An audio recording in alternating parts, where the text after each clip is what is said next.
திருச்சி மாவட்டம் லால்குடி பக்கத்தில் ஒரு கிராமம். ஒரு சுமார் 1200 ஆண்டு பழமை வாய்ந்த கோவில் அப்படின்னு சொல்கிறாங்க. மீனாட்சி சுந்தரேஸ்வரர் கோவில்.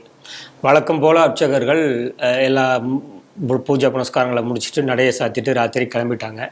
காலையில் வந்து பார்க்கும்போது மெயின் கதவில் இருக்கிற 5 பூட்டுமே உடைக்கப்பட்டிருக்கிறது. பதறி போய் உள்ளே பார்க்கும்போது உற்சவ மூர்த்தி சுமார் வந்து 1 அடி உயரம் இருக்கும். கிலோ பார்த்தா அது 11,000 கிலோன்னு சொல்கிறாங்க. அவ்வளவு மதிப்பு மிக்கது. அது வந்து மிஸ் ஆகிருக்கு இப்போ.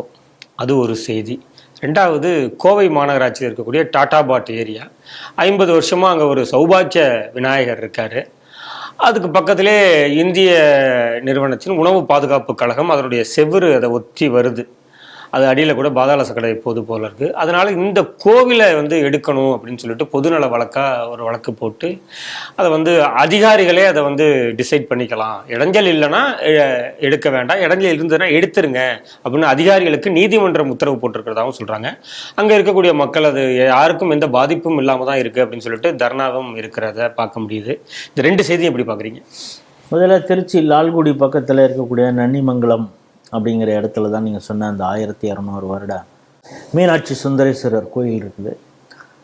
அதில் அந்த நியூஸே சொல்கிறது என்னன்னா, 5 பூட்டுகளை உடைத்து விட்டு அங்கே இருக்கக்கூடிய உற்சவ மூர்த்தியை எடுத்துகிட்டு போயிருக்காங்க. அப்படின்னா பொறுமையாக உட்காந்து எல்லா வேலையும் செஞ்சுருக்கான். ஒவ்வொரு பூட்டாக உடைச்சிட்டு உள்ளே போயிட்டு கர்ப்பகிரகத்தில் இருக்கக்கூடிய அந்த ஐம்பொன்னில் இருக்கக்கூடிய அந்த மிகவும் எடை அதிகமான அந்த சிலையை தூக்கியிருக்கான். ஒரு அடி இருந்திருக்கு. இந்த கோயில் வந்து ஒரு பரிகார ஸ்தலம் அப்படிங்கிறதுனால எப்போவுமே மக்கள் அதிகமாக அப்பப்போ வருவாங்க. குறிப்பாக இந்த ஃபினான்ஷியலில் ரொம்ப பிரச்சனை இருக்கக்கூடியவங்களாம் இங்கே வந்து பரிகாரம் செய்து கொள்வாங்களாம்.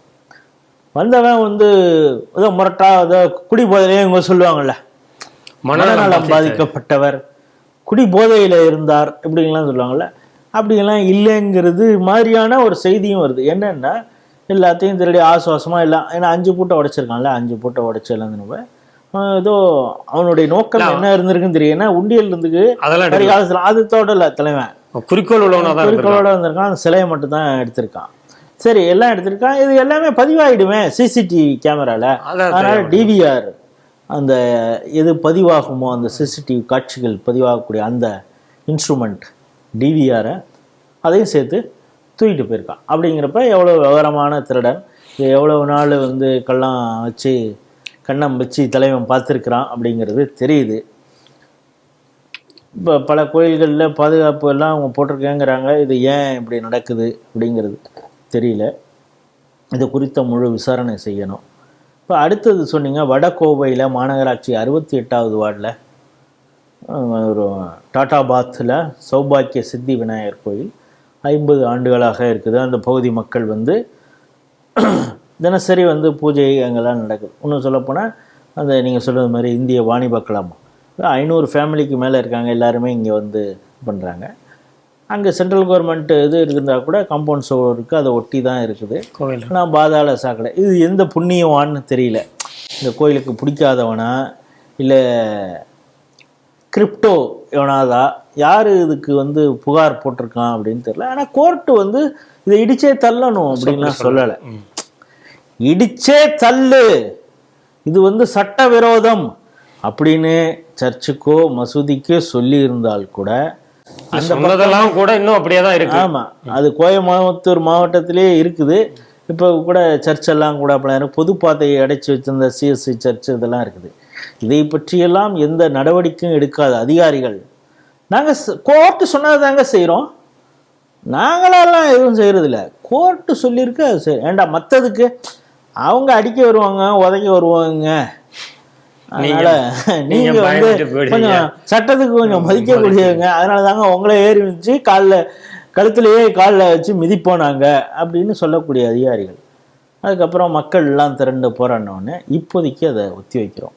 பாருங்க, இப்போதைக்கு ஒத்தி வைக்கிறோம். நீங்கள் வந்து அசர்ற நேரத்தில் வந்து இடிச்சுட்டு போங்க. ஏன்னா ஈரோடில் அப்படி தான் இடிக்க வந்தாங்க.